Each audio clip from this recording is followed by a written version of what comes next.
America దేశంలో జరిగిన ఆ అగ్ని ప్రమాదంలో లాస్ ఏంజల్స్లో చుట్టుపక్కల ఇళ్ళన్నీ కూడా కాలి బూడిదైపోయినాయి. కానీ ఒక్క నీతిమంతుడి ఇల్లు మాత్రం కాలిపోలేదండి.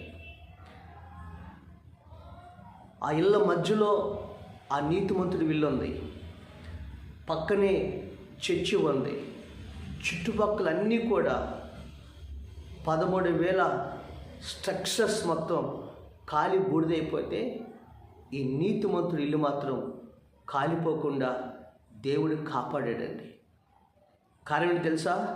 ఆయన చెప్పాడు, నా దేవుడు నా ప్రార్థన చూశాడు, నా కుటుంబ ప్రార్థనలు చూశాడు, ఆ దేవుడు నన్ను కనికరించాడని కన్నీటితో ఆయన సాక్ష్యం చెప్పాడు. ఈ రోజున చాలామంది అనుకుంటారండి, మీరు పరలోకానికి వెళ్తారు, మేమందరం నరకానికి వెళ్ళిపోతామని ఎగతాళి చేస్తూ ఉంటారు. మన దేవుడు నీతిమంతులను రక్షించడానికి ఆయన సమర్థుడు. ఆయన కొరకు నీతిగా, ఆయన కొరకు భక్తిగా, ఆయన కొరకు బ్రతికేవారిని ఆయన కాపాడగల సమర్థుడు, రక్షించగల సమర్థుడు. ఆయన నోవాహు ఒక్కడే నీతిమంతుడిగా బ్రతికాడు. ఆ నోవాహు కుటుంబాన్ని మాత్రమే ఆ జలప్రలయం అనే ఉగ్రతలో మునిగిపోకుండా ఆ కుటుంబాన్ని దేవుడు కాపాడలేదా? షద్రక్ మేషక్ అబేద్నెగోలు నీతిమంతులను అగ్ని గుండములో పడవేసినప్పుడు దేవుడు అగ్ని వాసన తగలకుండా కాపాడలేదా?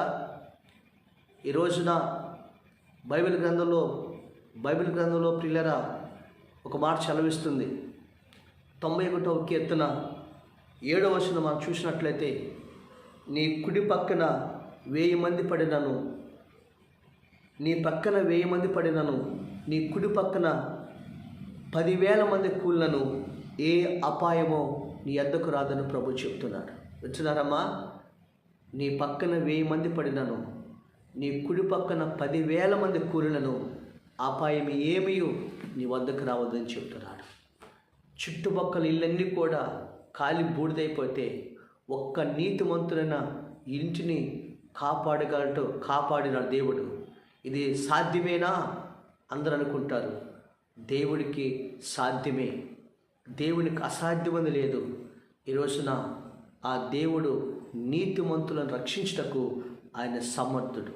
దేవుని స్తోత్రం. కాబట్టి ప్రభు కొరకు వారు చేసిన ప్రార్థన, ఆయన భక్తిని, ఆయన నీతిని దేవుడు చూశాడు. నువ్వు కూడా ధైర్యంగా ఉండు. నీ నీతిని, నీ ప్రార్థనని ఆ దేవుడు చూస్తున్నాడు. ఈ రోజున దేవుడు నిన్ను, నీ కుటుంబాన్ని, నీ బిడ్డల్ని ఆయన పక్కన 1000 మంది కూలినా, నీ కుడి పక్క 10,000 మంది కూలినా అపాయం దరిచేరకుండా నిన్ను కాపాడేవాడు కునుకడు, నిద్రపోడు. కాబట్టి ఆ దేవుడు నిన్ను చూస్తున్నాడు, నీ ప్రార్థన ఆలకిస్తున్నాడు. ఏ అపాయం రాకుండా నీకును, నీ ఇంటికిని, నీ కలిగిన అంతటికి దేవుడు క్షేమాన్ని కలుగు చేస్తున్నాడు. గొప్ప సాక్షిగా దేవుడు నిన్ను నిలబెట్టబోతున్నాడు. ఆ దేవుడు నిన్ను దీవించునుగాక. ఆమేన్.